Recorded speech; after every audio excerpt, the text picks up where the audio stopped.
Amanda told us that Strangelove contacted her after the revolutionaries came to power in Nicaragua. Strangelove, the AI researcher from Mother Base? I remember her. We'd lost touch with her, till Amanda heard from her out of the blue.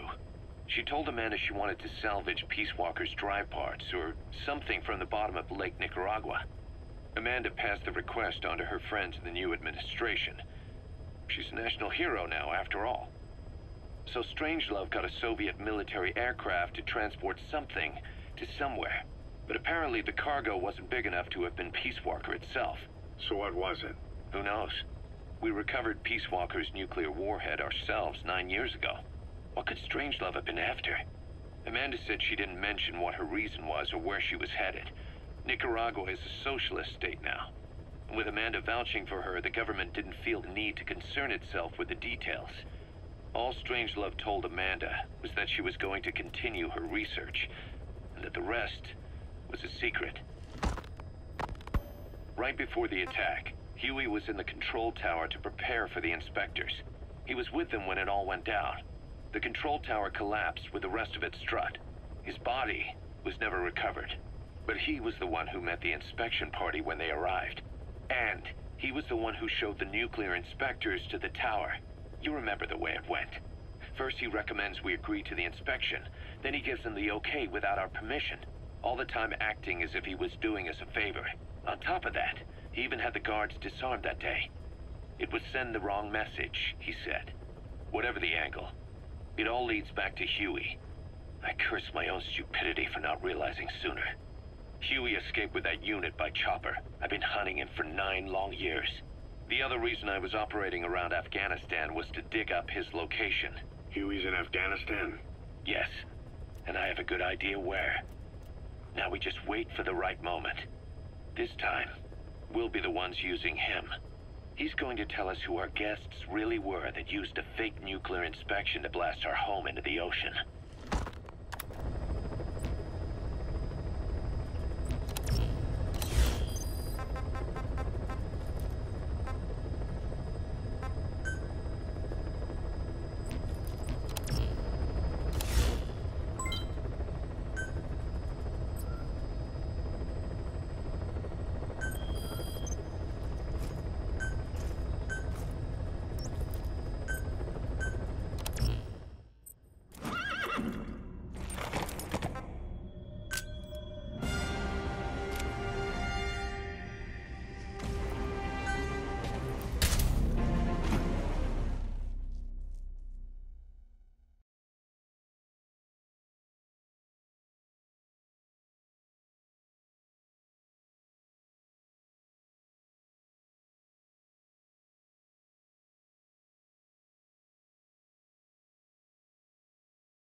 Boss, locate and bring back the U.S. military's new weapon codenamed Honeybee. The CIA put it in the hands of the Hamid group of Mujahideen, but the Hamid fighters were wiped out. The Honeybee must still be hidden at their base, the fort at Desmasi Laman. Unfortunately, the Soviets are looking for the weapon as well. You have to get to it before they do, and bring it back here. There's a photo of the target on your iDroid. One more thing. Apparently one of the Hamid fighters survived. He's missing, but if you can find him, he might lead us to the target. Good luck, boss.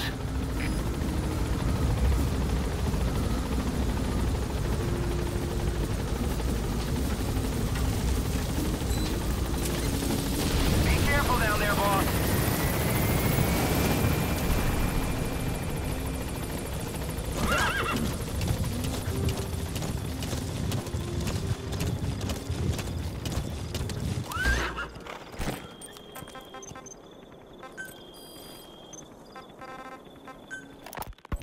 Ocelot said the number of private forces is increasing, and they've modeled themselves after us. They're a far cry from the likes of us. But why? 9 years ago we made enemies of the world as a nuclear-equipped force, independent of ideology or state. Yes, Sooner or later, the real UN would have stepped in. So why are they giving these PFs free reign? That's our fault, too. What do you mean? What happened 9 years ago was a real problem for a lot of people. An organization as big as ours, with our facilities, was wiped off the map. Not an easy thing to hide. But if our existence came to light, so would the names of our clients. We had contracts all over, east and west, from superpowers to banana republics, the lot. Our clients denied all association with the likes of us. They had to make sure things didn't blow up on them. But at the same time, they missed us. They really missed us. The demand for armies for hire was as strong as ever. The international community turned a blind eye to what happened to us, despite still needing people who could do our jobs. History couldn't afford to lose us. As soon as we were gone, they needed a replacement. So private forces spread everywhere. And they're all just a phone call away. But still. I know. PFs are totally different from what we envisioned. Nation-states, revolutionaries, terrorists. They have a lot of clients. You gotta extract him. Cypher stays anonymous, but I know their work when I see it. In the eyes of those clients, the world's PFs are all just expendable pawns. The clients don't have to worry about losing their own men. Nobody knows they're involved, and PFs are cheap. In short, the world is chewing up soldiers and spitting them out. Even some of the old Mother Base's survivors are still working for PFs. Some guys created their own smaller forces. Others were taken over.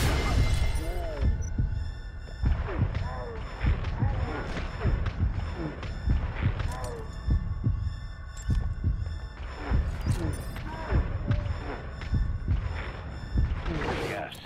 Everybody's gone. So your suppressor is worn out. That gun will be as loud as any other now. If you have to shoot, be careful. Of course, I tried to headhunt as many of them as I could for Diamond Dogs. It was all a waste of time. They said they weren't interested without you to lead them. But now you're back.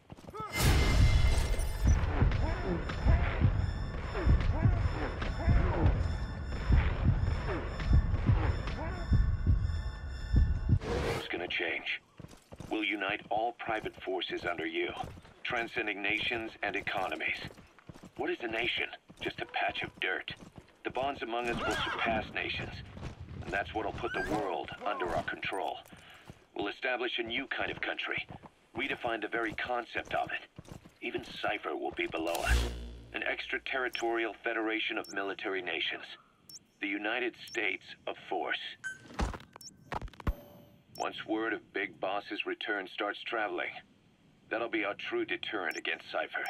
In other words, no one will dare to come gunning for you. How do you figure? Cypher lacks a large-scale fighting force. PFs are the perfect tool for them. But those PFs revere you, the legendary Big Boss. If Cypher killed you now, they wouldn't take it lying down.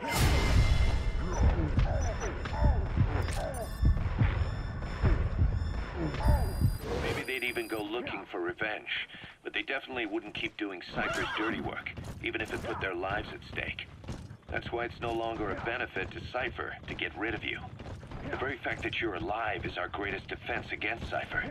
Nice to know. It'll buy us some time while we get back to full strength. Just keep in mind that what I'm saying is generalizing a lot. In practice, the PFs around the world don't know your face. Just declaring that you're Big Boss won't be enough to convince them. And if they see you as an enemy, they'll come at you with everything they've got. Some hero. That's why you need to bring them back to Mother Base. Show them on your terms that you really are the one and only Big Boss. Once you've proven that, they won't hesitate to join us. Yeah. Whoa, whoa!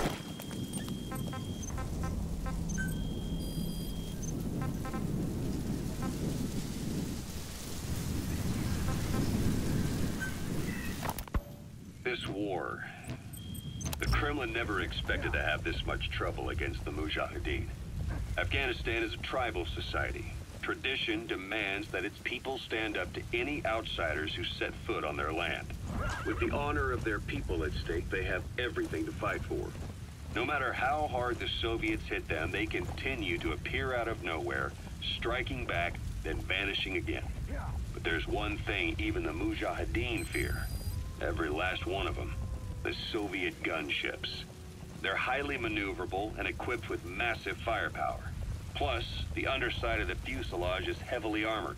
The Mujahideen can barely scratch them with their small arms. Anyone who hangs around gets mowed down by the gunship's heavy machine guns. This new Honeybee weapon that was given to the Hamid fighters, it's no doubt something to help them strike back against the gunships, which makes it a weapon that could change the course of the war. Those guerrilla fighters known as Mujahideen don't actually belong to a single organization. Afghanistan is a multi-ethnic country. You've got the Pashtuns, the Tajiks, Uzbeks, Hazaras, and each of them is split into their own tribes, large and small. Each ethnicity has several rebel organizations that their various tribes gather under. They're united under the banner of jihad. That doesn't mean they work like a single standing army. Just look at the area around Smasy Fort. A lot of Tajiks used to live there, but they fled after the Soviets started their Scorched Earth campaign. With the area uninhabited, the Hamid fighters, who are Pashtun, decided to move in. The Hamids are based out of the city of Peshawar. We passed through it on the western edge of Pakistan. The Pashtun people have long lived in Afghanistan and western Pakistan. A Soviet relay base. Think there's something in there that could lead us to the Honeybee? The border that still stands today. The Hamid fighters get generous support from the Pakistani government. The government wants to use them to secure influence over Afghanistan. Their liaison with the Hamids is Inter-Services Intelligence, and behind the ISI, you have the CIA. That's probably how the Honeybee ended up in the hands of the Hamid men.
need to retrieve the new U.S. military weapon known as the Honeybee. It should be hidden somewhere in Smasei Fort. There's a photo of the Honeybee on your iDroid.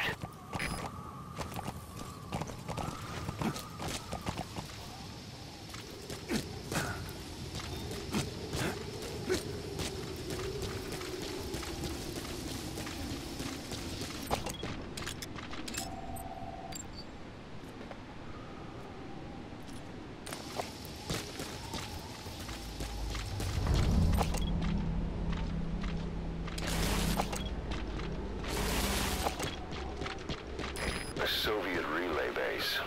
Think there's something in there that could lead us to the Honeybee?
Может, это душман